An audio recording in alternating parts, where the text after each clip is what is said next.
Днес няма да ви говоря за родителството, за това как да възпитавате децата си. Днес ще ви кажа една проста истина.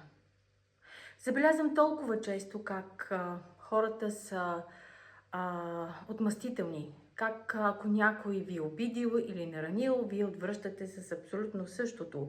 Как вместо да дадете на този човек разбиране, вие започвате да търсите варианти, за да върнете по същия начин.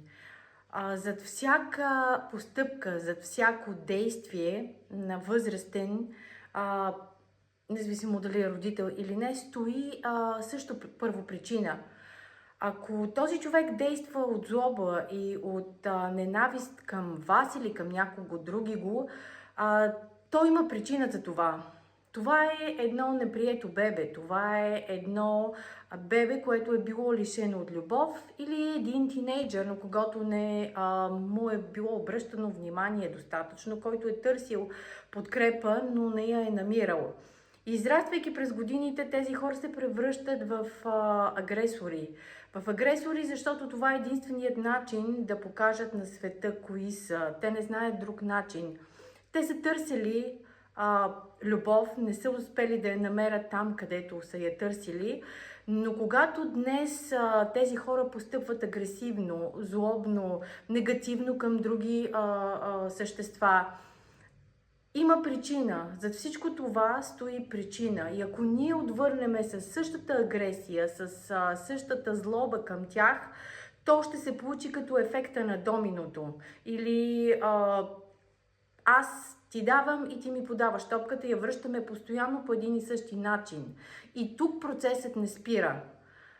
Нека спрем този процес.